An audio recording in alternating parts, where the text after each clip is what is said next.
এবার প্রবল গতিতে এগিয়ে আসছে ভারী বৃষ্টি।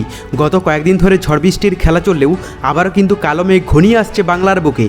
কিন্তু ঠিক কোন এলাকায় কালো মেঘ ঘনিয়ে আসবে এবং কোন দিকেই বা ভারী বৃষ্টি হবে তা নিয়ে এই ভিডিওতে আপনাদেরকে বিস্তারিতভাবে জানিয়ে দেব।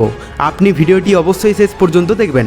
ভিডিওটি ভালো লাগলে একটি লাইক করবেন, আর এইরকমই লেটেস্ট ও হেল্পফুল ভিডিওগুলি সবার প্রথম দেখার জন্য আমাদের চ্যানেলটিকে সাবস্ক্রাইব করে পাশের বেল আইকনটি বাজিয়ে দেবেন। চলুন এক নজরে দেখে নেওয়া যাক।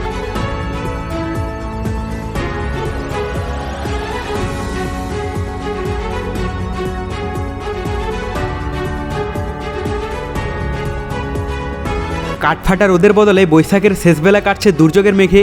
বুধবার রাতভর থেকে যে তাণ্ডব চালালো প্রকৃতি, তাতে কার্যত লণ্ডভণ্ড কলকাতা সহ দক্ষিণবঙ্গের একাধিক জেলা। আবহাওয়া দপ্তর জানাচ্ছে, গত রাতে রেকর্ড 54 মিলিমিটার বৃষ্টি হয়েছে তিলোত্তমায়, যার জেরে এক ধাক্কায় 6 ডিগ্রি সেলসিয়াস নিচে নেমে গিয়েছে রাতের তাপমাত্রা। তবে এখানেই শেষ নয়। 3 মে অর্থাৎ রবিবারের আগে স্বস্তির বদলে বড় বিপদের পূর্বাভাস দিয়েছে আলিপুর। তারা জানিয়েছে, বুধবার সন্ধ্যা থেকে মধ্যরাত পর্যন্ত কলকাতা ও তার পার্শ্ববর্তী এলাকায় মুষলধারে বৃষ্টি হয়েছে। এই বৃষ্টির দাপটে সর্বনিম্ন তাপমাত্রা স্বাভাবিকের থেকে অনেকটাই কমে 20 ডিগ্রি সেলসিয়াসে দাঁড়িয়েছে।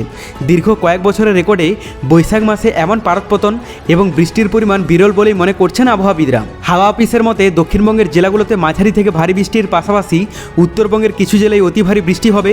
জেলায় জেলায় কালবৈশাখী ও শিলাবৃষ্টির সম্ভাবনা রয়েছে। আবহাওয়াবিদরা আরও জানিয়েছে, ভারী বৃষ্টি হতে পারে পশ্চিম মেদিনীপুর এবং দক্ষিণ 24 পরগনায়, তাই সেখানে হলুদ সতর্কতা জারি করা হয়েছে। সেই সঙ্গে কলকাতা সহ বাকি জেলাগুলিতেও কালবৈশাখীর দাপট থাকবে।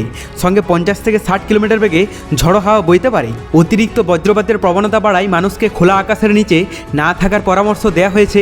বিশেষ করে নদিয়া, মুর্শিদাবাদ, বীরভূম এবং 24 পরগনা জেলায় ঝড়ের বেগ 30 থেকে 50 কিলোমিটারে পৌঁছতে পারে। বজ্রগর্ভ মেঘ সঞ্চারের কারণেই এই অস্থিরতা। 3 মের পর থেকে আকাশ পরিষ্কার হওয়ার সম্ভাবনা থাকলেও তার আগে ভিজে বৈশাখেই নাজেহাল হতে হবে বঙ্গবাসীকে। এদিকে বাংলাদেশের কথা বলতে গেলে, আজ সন্ধ্যা 6টা থেকে পরবর্তী 24 ঘন্টার মধ্যে আবারও প্রায় সারা দেশে মাঝারি থেকে তীব্র বজ্রপাত ও বেশ কিছু স্থানে কালবৈশাখী সহ মাঝারি থেকে ভারী বৃষ্টির সম্ভাবনা আছে। তবে সবচেয়ে বেশি প্রভাব থাকতে পারে ময়মনসিংহ, ঢাকা, বরিশাল, খুলনা ও চট্টগ্রাম বিভাগের জেলাগুলোতে।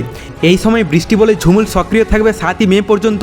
তবে পরবর্তী বৃষ্টি বলে এখনও জানা যায়নি। দেশের অধিকাংশ এলাকায় রাতে আরামদায়ক হালকা শীতল আবহাওয়া থাকবে এবং দিনের তাপমাত্রা সামান্য হ্রাস পেতে পারে।